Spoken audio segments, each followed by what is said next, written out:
Hey everybody, and welcome to our podcast show. It's our second show this week today, and we'll be doing a special best of 2022 on all of the new PC products that was launched this year.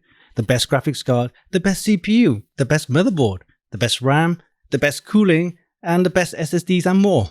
So in this episode, we might sound a little bit too geeky and a little bit too techy, but all the items I've just mentioned is what you'll find inside your PC. So we'll try our best to break it down to a little bit easier for you guys to follow. So let's dive straight in and get the show on the road. So Stephen, you feeling a little bit better after this recent rant with Riverside? The truth had to come out. Someone had to say anything. The fact that to be perfectly honest with you, we are not your Karen customers, your space Karen customers. We don't have to talk to the manager, but we want our issues resolved. Oh yeah. Oh man. If every company could have customers like us where we're willing to do the work, they should be privileged. Yeah. The fact that we were not treated as such, the fact that, we had to get to the point where we had to yell and scream about the problems was really disappointing. Right? Yeah.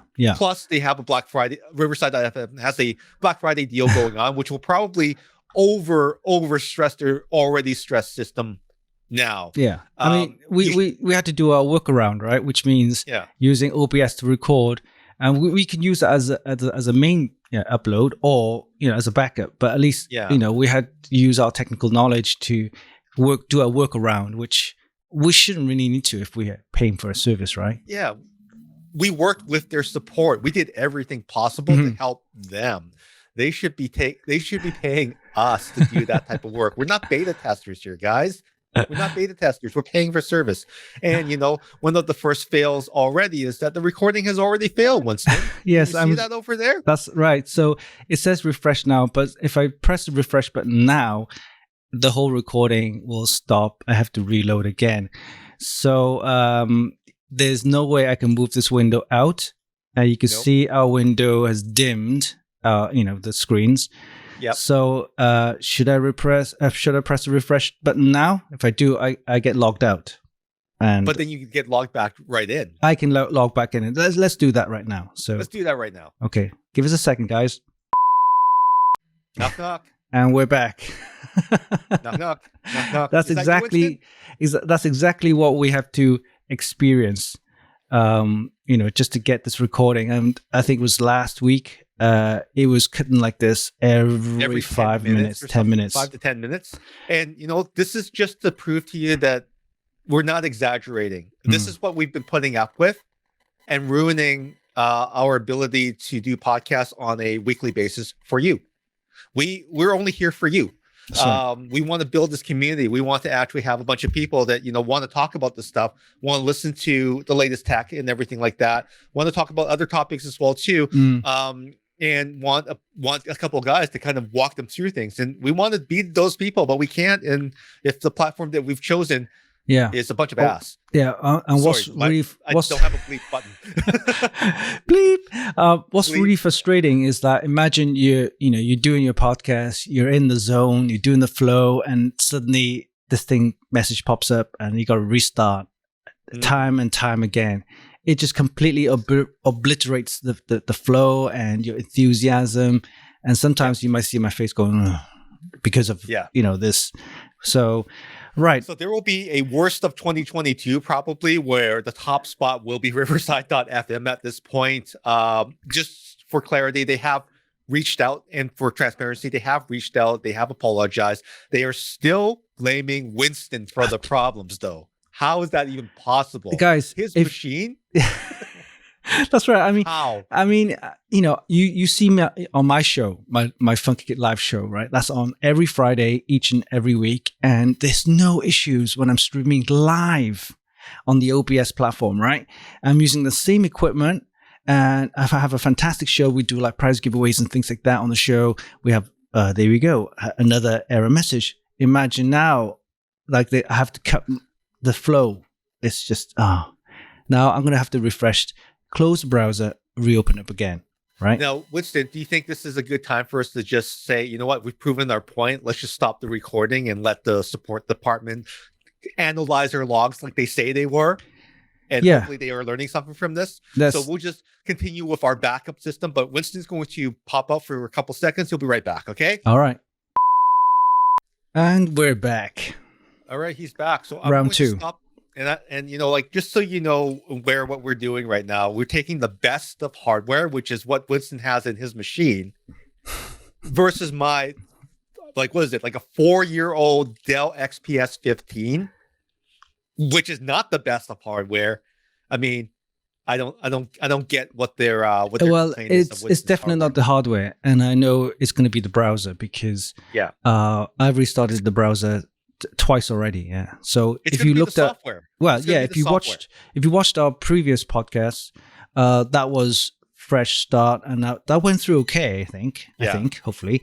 Yeah. This is the second podcast of the day, and we experienced this problem on the browser. So it could be a browser issue. We double checked. We have the latest updates on the Chrome. It's possibly to do with cache. I don't know, but Riverside needs to fix that. Yeah. All we know is that the way that Riverside.fm is implemented inside the Chrome browser, and we even tried with Microsoft Edge with the best of PC hardware on Winston's side. I'm going to shut off the recording on this so we don't get another interruption while we give you the best of 2022 and the PC hardware side. Right. So here we go. Shutting this one down. It has stopped on the Riverside.fm side. What do we got, Winston? Let's take it away with the best CPU processor. Yes, the best CPU processors. You're probably thinking Intel, but no. For me, we'll start off with the processor. The processor is powering a PC, okay? So this is the central processing unit inside your PC, and that basically runs the whole PC. Well, there's only 2 brands to choose from, of course, AMD or Intel. Yep. For me, it has to be AMD, the latest Ryzen 7000, right? First off, it's AMD's next generational jump in performance, right? It needs a new AM5 motherboard, right, with the latest chipset. I think it's the X670E, and the other one is B650E, right? It uses the new Zen 4 architecture, 5 nanometers, right? Intel's still on 10. Yeah. And it's all performance cores, no efficiency cores, nothing like that. You're probably thinking, yeah, well, you know, I want to save power, but hey, with Windows and of course the latest PC systems, all your cores are never running a full 100%. It's only needed when application kicks in, right? Gaming and content creation, things like that. So while it's idling, it's probably just using one core. So don't need to worry about energy efficiency just yet, I think, but definitely all core performance is better than having efficiency cores and other stuff like that, messing things up. It supports the latest DDR5 RAM, supports PCI 5, the latest standards. Also, the next gen 5 times 4 SSDs. What that means is you're going to get transfer rates on hard drive, data transfer rate on the SSD, which for a Gen 5 up to 10,000 megabytes or higher. That's 10 gigs. Wow. per second. Wow. So amazing transfer speeds on the new Gen 5 SSD. So that's all supported. And it's extremely affordable, right? So Ryzen 9, the 7000 series, the highest end one, the flagship one, is 7950X. And that's 16 cores, all cores. And that retails for $750 Canadian, $699 US. So that's amazingly priced. That's can't fault that. The next one is the one lower down. That's the 7900X, and that's 12 cores at $630 Canadian, 440 US, around there. Again, something that if you want after content creation, lots of power, then that's the kind of processor, affordable, under $500 to go for. I think the most popular choice would be the Ryzen 7 7700X, and that's 8 cores, and that's more than enough for gamers and everything. And that is a really good price of $450 Canadian, $350 US, and that plugs straight into the new motherboard. And the new motherboards, by the way, we'll mention that later on in the show, is that it's pinless. The processor has no pins anymore.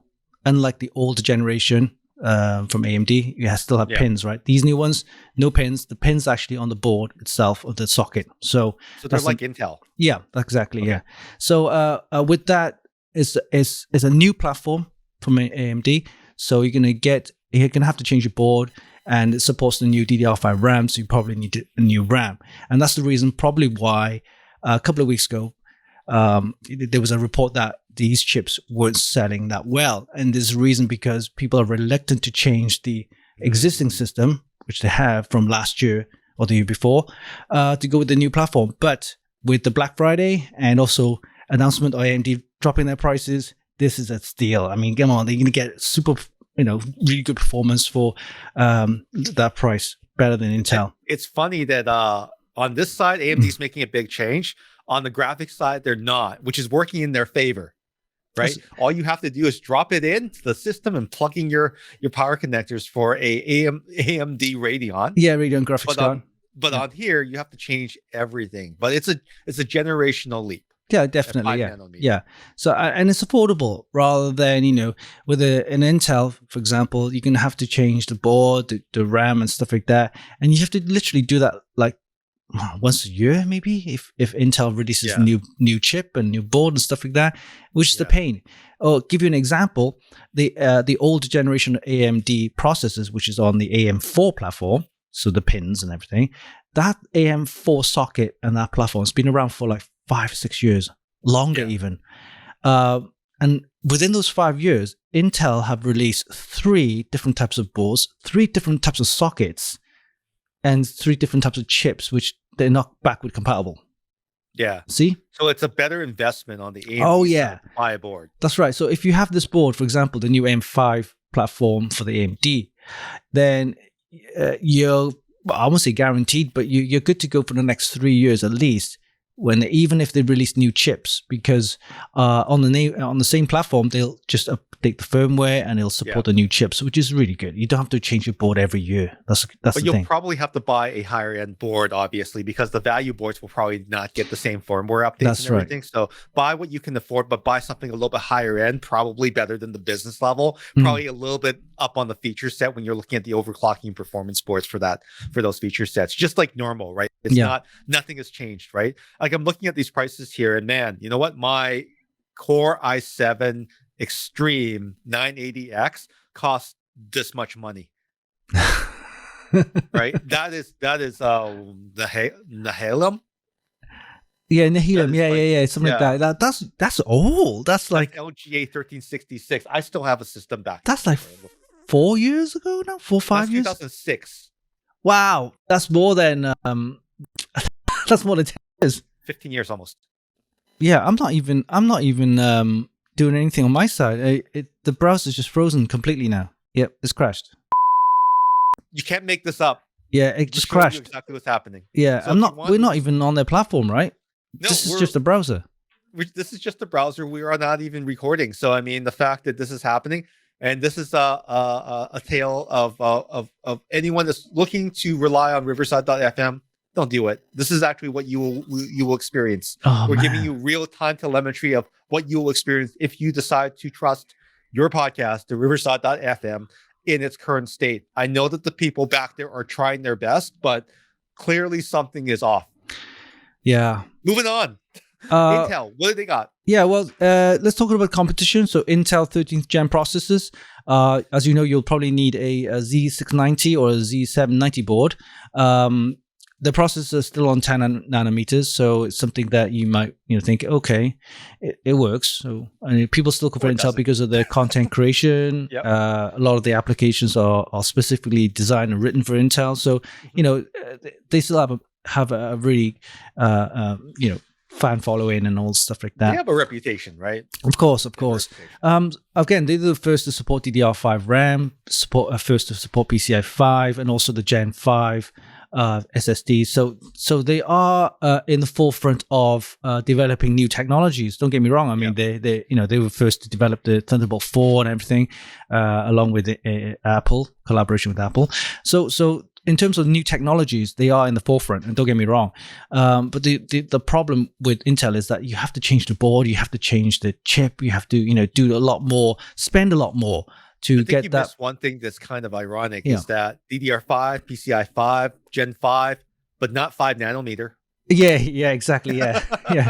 And they had that problem with the fabrication process of developing the wafers, right, for the chips. Yeah. And no, because TSMC, is it TSMC? TSMC, Taiwan Semiconductor. That's right. They're the pioneers of really having those chips below 7 nanometer, 5 nanometer, and now they're working on 3 nanometer chips. And again, working with Apple with the M1 chips and having all those processors for mobile phones, and they're on 3 nanometers now and things like that. So Intel really haven't gone into that space. But having said that, because of geopolitical issues, they're developing now or planning to build plants in Texas and Arizona and California to ramp up chip production, and also developing new fabs, probably 7 nanometer. In fact, the next chip, which they're going to be releasing probably the end of next year,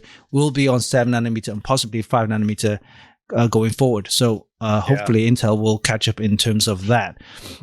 Now, it's interesting you mentioned that. TSMC is also setting up shop in the US. They have a strategic relationship with the US. They're one of the few manufacturers that can actually manufacture chips that I think in some cases actually pass the US's stringent supply chain like requirements. So them building those chips inside the US would be a good thing. Even Intel has reached out to TSMC to actually collaborate. And I think in more sense than not, they're probably trying to learn from TSMC on how to make their process better, because they're way behind right now.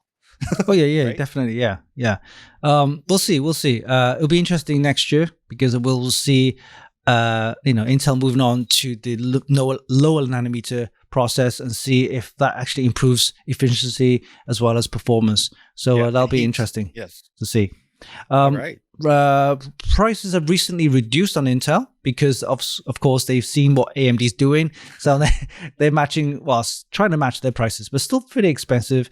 But the latest processor, the 13th gen 900K, has 8 performance cores, 60 efficiency cores, retails for about 750 Canadian, 660 US, and that is a Black Friday special deal. The next one down is the 13700K. Again, 8 performance cores, but only 8 efficiency cores. 630 Canadian, around about 440 US. So they're trying to match the AMD prices. And then I think the popular one to go for gamers are the 13th gen 600K, and that's 6 performance cores, 8 efficiency cores, 430 Canadian, 320 US. So these are the top end i9 processors. You could go for an i7 if you wanted to. Yeah. Also, yes, i7. So i7 is an i6, i5? i5 is the other one, right? The lower one, yeah. So, So, which, like, honestly, performance per performance at the same dollar, which performs better still? I think it's got to be AMD this year. Yeah, definitely. For me. Price-wise, feature-wise, and also getting that latest kind of technology into your system. So I think AMD. Don't get me wrong, there's going to be massive users of Intel, and they're just going to go Intel only. It can't go wrong on that. If you get an Intel system, that's it. You guarantee that it'll work with all the latest applications, including all your content creation, stuff like that.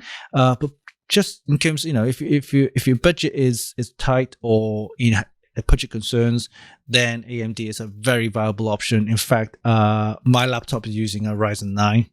And then my test system is also using a Ryzen. Now, I have an Intel there, but that's just on the side if I need to use it. But AMD is a definitely a viable option if you want to choose a different. Now, speaking of dollars and cents here, I mean, we mentioned that motherboards are changing. The Intel is, Intel and AMD have changed this year for better or for worse. But that's important, right? That's actually another set of dollars that you need to spend. I mean, who has the cheaper boards? Which ones are better? Well, there are tons of motherboards out there, right? So the brands to go for are Asus, as you've all probably heard of, Gigabyte and MSI, as well as ASRock. I think in Canada and in US, ASRock is not as a big of a brand, but it's definitely big in Asia. But they are making grounds. And people say their name wrong, so it's very embarrassing for them. ASRock. ASRock. Or ASRock. ASRock, yeah. So, but ASRock used to be years and years ago, it used to be a budget brand of Asus. They spun that off, and now they're on their own, and now they're developing really decent motherboards at a very affordable price. And that's why I think for me, it's going to be ASRock.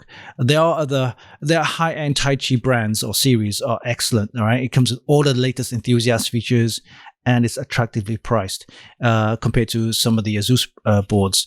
You know, don't get me wrong. I mean, I love Asus boards. They're solid. They're packed with features and all the latest tech stuff right on their technologies, but they are quite pricey Asus boards. And Gigabyte, they're trying. Some of the features are good, but I find some of the stability issues with Gigabyte boards, and that's disappointing. It used to be all about Gigabyte for many years, and this is because of two people mainly, and this is our good friend Colin Bricks, who is now working for Intel. And also, I think he's ex-Corsair. That's right. Over there. That's right. And Rita, who actually introduced me to the brand many years ago. Rita, she's on a. I think she's got her own PR company now, and she's doing quite well there. But you know, during that entire decade, Gigabyte was the brand to go for if you wanted something. It was just. After all the right people left. That's right. The people that were there did the marketing right. And they also listen to the community, the people who are actually using the products, so they get feedback and then improved on certain features and things like that. So that's why a community is important, and also feedback is important. So you get that feedback, so you can improve on your products, and that's something that these manufacturers should take note. Once those guys have left, it was different. It was different. It was different. No, I felt that right away. And for MSI, don't get me wrong, MSI have good products as well. And what I find is that their products are, I think, they are quite accessible, easy to use. But the performance is just, okay. They're not super great. They're not bad. They're okay. Okay. Am I off? Am I like how should I say? Am I off the rocker in saying that primarily when you look at an MSI board versus all the other boards, they look just a little bit cheaper? Am I right? Yeah, a little bit. But their high-end boards are quite good now. They got this series called the Godlike. They call it Godlike. Right? I just wanted to know where that stood, because I remember way back when, like a decade ago, when you look at all the boards out there, I would say the MSI and ASRock, there was something about the PCBs and the solder joints and the boards and the components. They were just cheaper. So years and years ago, if you look at inside a Dell desktop or an Alienware, even an Alienware, they had MSI boards in there, right? You'll notice that it didn't say MSI branding or anything like that on there, but you'll notice the serial numbers and the model name configuration, SKUs, that you'll see that it's the same as MSI. So they do, again, MSI make a lot of OEM as well. So they do graphics cards, they do other boards for other stuff, and also Gigabyte does industrial boards and things like that. So you'll see those boards in some of those industrial and other OEM products. I remember like caps were just crooked, and they were just like they weren't the same color, and it's like so right? So those are for most of the mainstream and budget boards you'll see, but now they're moving on to a lot of the high-end boards, so you'll see. It's good to know that they're doing better. That's right. So definitely for me is ASRock, because price-wise and feature-wise, I think it kind of matches the best for all the users and stuff like that. So for the latest Ryzen 7000 series, you'll need an ASRock X670E Tai Chi, right? So that's the high-end motherboard for AMD processors. They also have another version called the B650E. Now the two differences, literally the same chipset, right? You get all the same features, except that the higher-end chipset, X670E, has 44 usable PCIe lanes, versus the B650, which only had 36 usable PCI lanes. You're probably thinking, what the hell is that?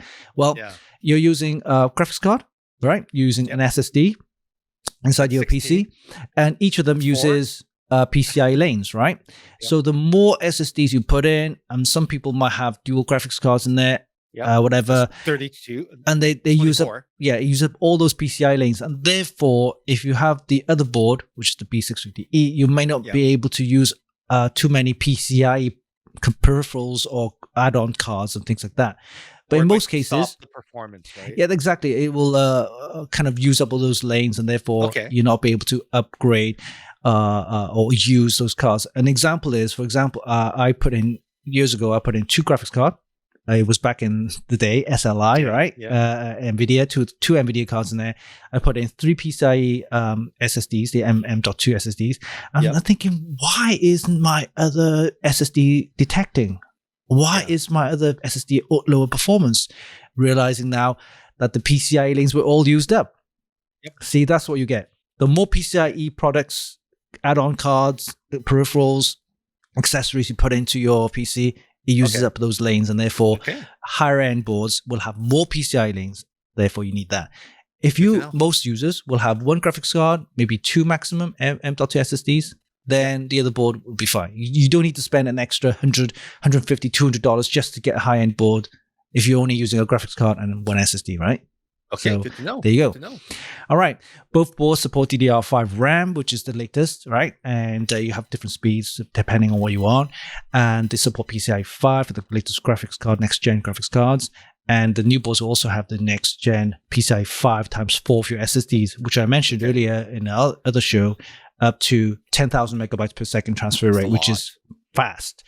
Most SSDs, if you're using the SATA ports, maximum 500 meg per second. M.2, Gen 2, Gen 3, they go up to like 3,000, 4,000 megabytes. And then this one, the new standard. Of course, those SSDs not coming towards the end of the year, but they are pricey because you're getting the super speeds, right? So that's that. For Intel 13th gen boards, you go for the Z690 or the Z790, the latest one. Again, supports DDR5 RAM, PCI 5, and Gen 5 SSD. So depending on which chip you're going to go for, these are the boards to go for. And again, if you're stuck with MSI, Gigabyte MSI, I mean, don't get me wrong, those are great motherboards too. So if you're happy with those brands, then you stick with some of them based on your budget, of course. Now the X670 and the Z970, what's the price difference between the two? Because obviously we're talking dollars and cents here, right? We're talking the same pricing in the CPU. How much cheaper is the AMD, or is it? With the AMD boards, depending on whether it's high-end, enthusiast grade, or whether it's a mainstream, prices vary. I'll give you the example of the enthusiast boards. Prices range from $300 all the way up to $500 or more. Right, so it's the high end. You get all the USB 4s, diagnostic LEDs, onboard switches, and all that kind of stuff. Super high end, latest, I think, steel slots, and the power phases, everything that you need to take your system to the max, with option to, of course, overclock and everything. Right. So those are the price range between $300 to $500, and then the mainstream kind of performance ones for like the other ones around about $250 to $300, $350 max. Again, based on your budget. The B650E, right? Yeah, that's right. Yeah. So on the Intel side, are we paying $100 less on the same board, or are we paying $100 more on the same board? Yeah, about the same. They're actually the same price. Yeah, that's about the same price. And the reason why I think a lot of the board manufacturers, such as Asus, Gigabyte, MSI, and ASRock, and all that, they're trying to match the price the same as for each platform. They don't want to go, you're going to pay $100 more for Intel. Otherwise, people won't buy those boards, right? So they could be losing money on it. I don't know, but I think they're matching the Intel and AMD boards about the same price range. It just depends on whether you want to go for Intel or AMD. So if there's a wicked deal on a CPU, get it. But either way, you're paying more or less right now. As of this day, you're paying the same price for either platform. You can go Intel or AMD, it's up to you. But right now, if you want the latest gen CPU technology, you want to go with the AMD because of that. All prices being the same, right? Yeah. And then pick your GPU. That's right. Yeah, that's right. And another reason to go for AMD is because they, which I mention later on, is the improved drivers and GUI, right? Graphical user interface of the drivers, where it's basically an all-in-one solution where you can actually just click once to boost your performance of your processor as well as your graphics card in one go. There's just basically one software you can use. All right. And that does everything. Whereas if you go for an Intel, then you need a third-party app to kind of overclock, and then you also need Nvidia third-party, custom board app to just overclock those graphics. You have to do it separately, right? There's no one-click solution which you can do with AMD. It does it all. Less integration. And easier to manage and handle, yeah. All right.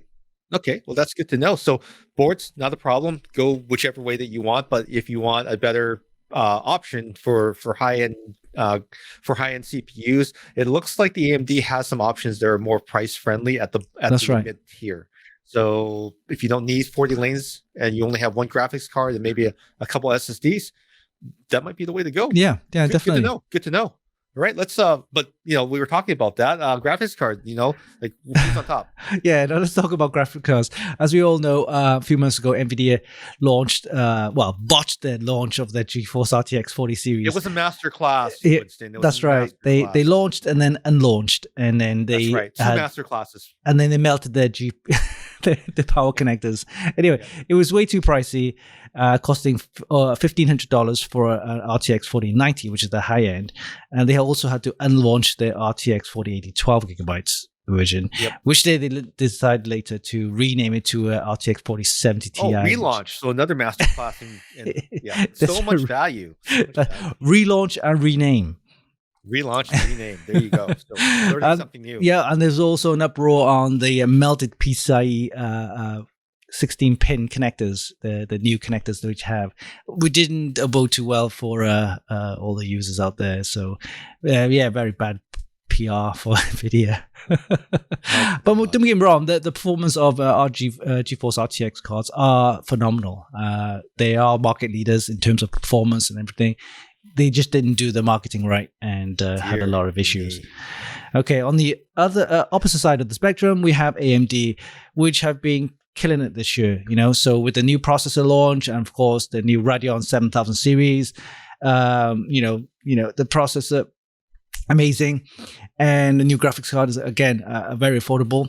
So for me, it has to be AMD for the graphics card. I know people think, Nvidia still rules. Yes, in terms of performance, but you got to think about not just performance, you got to get the whole package, right? So for the flagship Radeon RX 7900 XTX, that's the highest end one they have, right? So they come with the following features, right? You got the new RDNA 3 architecture, the new chiplet design. There's 24 gigs of GDDR6 RAM. There's no need to upgrade and upgrade your PC, and you definitely don't need a new power supply. It also has a new DisplayPort 2.1. Remember, Nvidia is still using 1.4 DisplayPort. So the new DisplayPort 2.1 gives you resolutions of 8K at 165 hertz refresh rate. 8K. Wow. Right? For 4K, this is around about 240 or 250 hertz. It's ridiculous. But this is only possible with the Display 2.1 port. And of course, you need a monitor that supports all these high refresh rates. Again, you probably see a lot more new monitors out there coming soon. And chances are people aren't replacing their monitors all the time. They're going to be keeping, like I've had my monitor since Black Friday 7 years ago. I still have the same one. I'm not changing. I'd say that the thing is, you can also plug straight into your TV, with HDMI, and that'll give you 4K. That's great. But it'll take up but the thing is, some of the TVs are a lower response time. So that's probably not great for gaming and stuff like that. But definitely, the AMD also have an improved driver, which is easy to use and a better GUI. And I mentioned earlier about that, where you have just basically a one-click solution to improve on all the gaming settings. So you go into a game, you have all these settings like, all the textures on, 16-bit sampling, and all those features. You don't have to play around with that anymore. The driver and the new improved software will auto detect your graphics card. This depends on what you have inside, and then also the processor, and it'll just optimize it fully with a one-click solution. And it does it for you. Amazing. That's pretty crazy. Yeah. Yeah. And you can get all of this, right, for under $1,000 at $999. The highest end power Radeon. Supply needed. No power supply needed. No nothing. Just plug it in and go. Plug it in and go. You don't need to upgrade your system. Don't need to upgrade your power supply. You don't need new cables. You don't need you don't get melted power supply connectors or anything like that. Power connectors. That's right. And $999, and the performance is about the same as a GeForce RTX 4080. So that's wonderful. Which is priced at $1,199. So this is a really good option. Good stuff. Yeah, definitely something to consider, because AMD have come a long way. Don't forget, AMD is fighting Intel on one side for the processors, and then you got to fight Nvidia on the other side. So yeah, they got dual priorities, but they're hanging in there. Wow, that's fantastic, guys. That's right. Crazy. So next part is RAM and SSDs. You need RAM to run your system. Yes. To run the PC smoothly, you need RAM, which is random access memory, and SSDs, which is solid state drive, which is the drive that you need to store all your files. Without them, you can't run Windows, and you definitely can't store your files. So most SSDs launched this year uses the faster PCIe Gen 4. Okay, giving you about 7,000 to 7,500 megabytes per second read speed, which is more than plenty. And in fact, that's what I'm using right now. And it's great for video editing, content creation, things like that, because you get that data throughput, right? Especially running large files in your video editor and stuff like that. There's plenty of brands advertising this, most notably Samsung, right? You heard of Samsung making great SSDs. AData, Patriot Memory is a great American brand there. Yep. Corsair, of course, and Kingston. Yeah. Now, Samsung's still the king, or? I think so, in terms of performance and price. And the Samsung 980 Pro is the one that people to go for. Okay. AData, again, a Taiwanese brand coming up. We also have Patriot Memory. Patriot Memory is American brand, and they've got some really good gaming SSDs and memory. Corsair, as you all know. We also have a friend over there now from Be Quiet. Yeah, that's right. Shannon, yeah. And Corsair, of course, everybody knows Corsair. Great products, and they have not just the SSDs, but they also have memory, cooling products, cases, and all that kind of stuff. So gaming accessories. So yeah, check that out. And Kingston. Nice. So Kingston had their HyperX brand a couple of years ago now, but they'd sold that off to HP. Yes. And now they don't have any HyperX branded products. However, they've decided to use a new branding called Fury. Right. Yes. So HyperX, no more. Fury comes in. So you got Kingston Fury branded memory and SSDs and things like that. So for any PCIe Gen 4 SSDs, these brands are good enough. For me, I like the Patriot Memory gaming. So quick footnote for you in case you didn't know. As I've had some dealings with Kingston Technology, they're a good brand. Two Taiwanese founders in the US. That's where things came about. They met each other on the basketball courts of all places. They didn't actually know each other from Taiwan, but they met each other on a basketball court. And their first screw up was naming their company Kensington. Kensington. Hold on. Yeah. Isn't that like the key lock thing? Yes. So the company actually reached out and wanted to sue the crap out of them. So they changed their name to Kingston, which was named after John II, who was the co-owner's favorite band, the Kingston Trio. Oh, okay. Right? Interesting. And to your point about HyperX, actually, HyperX, the brand, was sold off in bits. The peripheral brand was actually sold off to HP to become HyperX, which included all of the peripheral accessories only. However, that's right. Yeah, Kingston retained the right to manufacture HyperX memory and also SSD and also memory products. However, what they decided to do is instead of using a name that would confuse the market, they came up with Fury instead. So they still own HyperX. They can still do that in the future because HP has this habit of buying brands and then just turning them into turd. Like Voodoo PC. PC, they own Voodoo, right? Yeah, they used to be really good. They make some really high-end custom gaming PCs, and then suddenly we don't hear them anymore. So, and then they turned it into Envy, which is no longer Voodoo, right? Envy is what it is now. Envy. So they've been doing all these funny things. So I bet you anything that as soon as HP loses interest in the HyperX brand, HyperX will come back.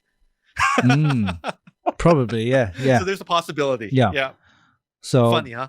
Definitely, yeah. Naming brands.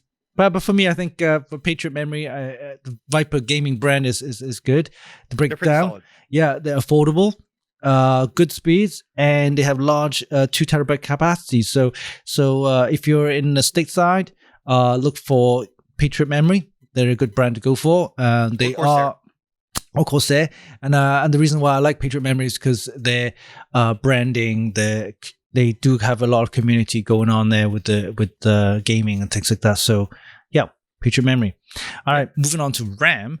I go for Kingston. Like I said, Kingston brand is fantastic. In particular, their Fury Beast RGB DDR5 RAM kits. Yeah, Kingston make the most compatible They're pretty RAM. fun.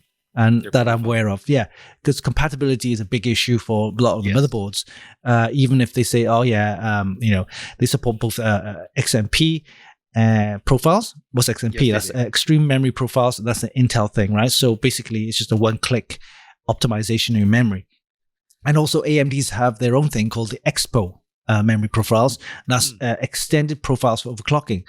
And these profiles enable users to overclock their memory easily to get the best and the fastest speeds. So it's basically done in the BIOS. You just select the XMP if it's an Intel system, or EXPO if it's an AMD system.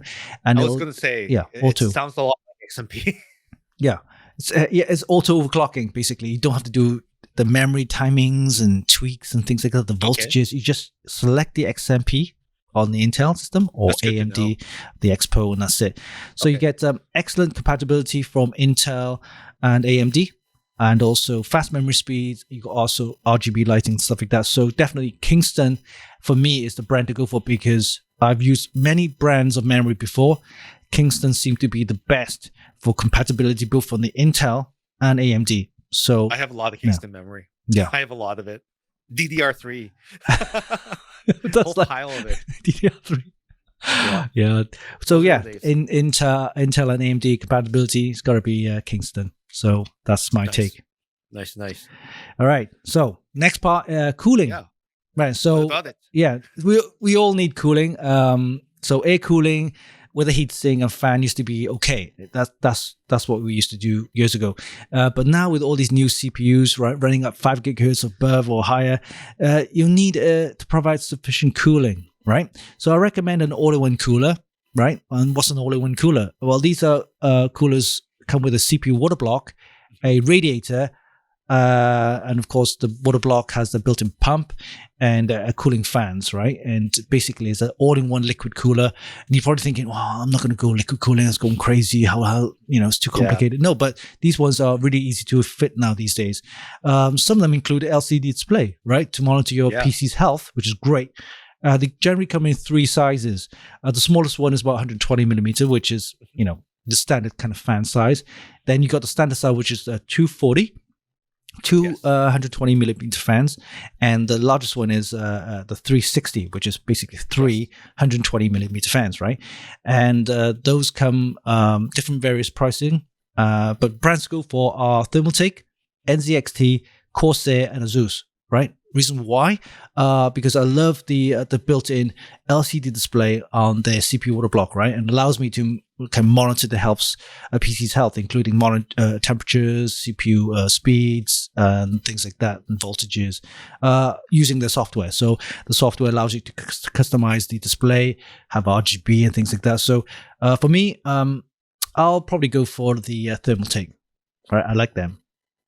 Okay. Yeah. Where's Corsair in this space? Are they still doing stuff that's worthwhile? Yeah. What I've noticed with Corsair, they're moving on to more streaming and kind of content creation. Okay. Right. So they've bought Elgato, right? So a big brand in terms of accessories for streaming, microphones, this Streamlabs gadget, the Stream Deck. They have headsets. They have the microphones, but the LCD Sorry, the LED lights. That's right, the LEDs. Camlink I'm using right now. That's the captures card. And they do a lot of streaming equipment now under the Elgato brand. But definitely Corsair's moving on to that kind of sector. More so, but they also concentrate on, the famous, what they're known for, a memory, right? Their Dominator memory is fantastic. And I didn't mention them earlier about the memory because they're expensive. Their memory is expensive, I can see that. but they are good. I myself, I can't afford a Dominator around there. We're talking up to like $400 to $500 for a 32 gig kit, but they are good. They are good. So memory, gaming accessories. I mean, I said I'm using a Corsair. Here you go, Corsair mouse right now. See that there? It's the Harpoon Corsair mouse, wireless, 2.4 gigahertz wireless or Bluetooth. Definitely, there's still a big brand to consider, especially if you're in the States. Yeah. Very nice. Very nice. So well, that's cooling. Do we even talk about air cooling anymore? I know that the Noctua NHD15 is still kicking around out there. That's right. Don't discount air cooling. Air cooling is still happening, especially if you don't fancy all this water cooling and all in one, and you just want a simple, fan with a heatsink. That works fine. Especially in small systems, smaller cases, you probably think, okay, I'll just need a low profile heatsink with a fan. Noctua does amazingly quiet fans, right? They may be ugly, but they're ugly. They're Sure. beige and brown. But I've seen some mods, right? PC mods with brown and beige kind of color schemes that matches the Noctua fans. In fact, Zeus make a graphics card with built-in Noctua fans, and that's like, whoa, the ugly one. But fan cooling is still around. And good thing about that is it's suitable and compatible with a lot of the cases out there, and there's nothing wrong with air cooling. It's funny you say compatible and small because my Dell workstation actually has an OEM fan inside. I was looking for a replacement. I was actually trying to water cool the thing, but I couldn't find a compatible water cooling block. So what ended up happening is that I actually found a cooler from Noctua that was a massive upgrade. It dropped temperatures like 20 degrees, but they had the right mounting plate. I just had to buy a couple of washers. It's on there right now. It's running great. And you're right. There's so many options with Noctua that they cover the entire spectrum. So if you need to cool something, they probably have it. Yeah, definitely. I know if you're after the big beefy cooler heatsink from Noctua, those coolers, in fact, before my all-in-one for testing, I used to use one of those. It was huge. It was like one of these tower things, and but it definitely, you could use that to overclock even. So don't get me wrong. Look into that. Noctua fans and heatsinks are not cheap. No, anything between $60 to $70, even $80 just for a fan cooler, but they do a good job. Definitely. You feel like you get a lot of heatsink because that thing is honking huge. Huge. It's like this. Liquid cooling is good though. Makes the system look really good. Good. So they're still out there. That's fantastic. So what else we got here? Like, is there anything else that we need to talk about? I mean, monitors are out there. They're expensive though, and most people don't actually, upgrade them. Like, I'm still using a curved 34-inch. Yeah. But if you were to buy a monitor today, where would you go? If you have the price. Okay, AOC is a really good brand, right? I myself got an AOC 34-inch super wide, 3440 times 1440 at 144 hertz. This one is a kind of gaming one, but it's curved, and I like about this is because I'm able to split screens and all that kind of stuff. You can have like different windows, have 3, have 4 each corner and stuff like that. The bigger the size, the more options you're able to do. And this one supports 144 hertz refresh rate, which is really good. It gives me that 21.9 aspect ratio rather than just 16:9, because 16:9 is more than enough, right? Yes. And if you go for gaming, 24-inch to a 27-inch is fine. I think that's a good size. 144 hertz or higher, though.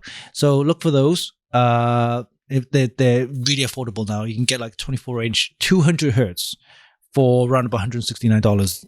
So search the net, check out the Amazon prices, see if you can get some Black Friday deals, whatever. But that's the range. Gaming, 24-inch, 27-inch, 144 hertz or higher. So yeah, there seems to be a lot more choice in the gaming space because everyone needs a faster sync monitor. Not a lot for content creation. People that need a monitor that actually has color accurate gamut. I mean, there are some out there. But like they're few and far between. I did notice though that I know this is not a popular brand, but I know that if you can find one, it was Huawei's lineup. They actually had two monitors there. They had one that was super fast refresh rate, and then they had one that was a super curved screen. It was really great quality. Had a sound bar built into it, but that one was actually color accurate using measurements by Calumet. It's a California company that does all of the calibration for all of the monitors in Hollywood. Yep. And I'm sure that they're clearing out right now. I don't know if they can hide any spy equipment inside those monitors. Yeah. But yeah, that's right. You got the ones that support HDR, different types of I think HDR 400 and things like that, and get one with the good aspect. The contrast ratio. So you got the blacks which really look black, and rather than gray, right? Things like that. For content creation though, definitely 27-inch or higher, right? I recommend 32-inch. That's because you need that screen size. You need that screen size to get that. The content creation, all the different windows and things like that. So, and 4K. Obviously, if you're doing 4K video editing and things like that, that's the kind of thing that you need. Curved gaming monitor. Again, it's your preference. Some people like curved. I've seen the Samsung one, the big curved one, and similar to the Alienware. Yeah. Right. The 49-inch super curved one. They're not cheap. I think they're in excess for like $2,000 to $3,000. Right? No way. But not something that you need, to be honest with you. If you're a content creator, then you don't need that, right? You just probably need the flat one, right? But definitely 4K. I think so. Yeah, I think so. And then the other monitors features to consider is the G-Sync, which is a little bit more expensive. So what you find is monitors that support G-Sync is basically Nvidia's standard that you just plug in. And for example, if your graphics card is outputting I don't know, say 1080p at 200 hertz or higher, then you need a monitor that can actually sync the same frame rate and the refresh rate so that you get the best performance in terms of the response time, millisecond, and all that kind of stuff, right? So G-Sync monitors tend to be more expensive. However, the cheaper option, I won't say cheaper option, the other alternative is the FreeSync, right? Which is AMD's compatibility, right? And you'll find a lot of monitors support the FreeSync, which is more affordable, I think. And in fact, this one I'm using, the 34-inch AOC, is FreeSync compatible. You'll find a lot more options, a lot more monitor options to choose from if you go for the FreeSync.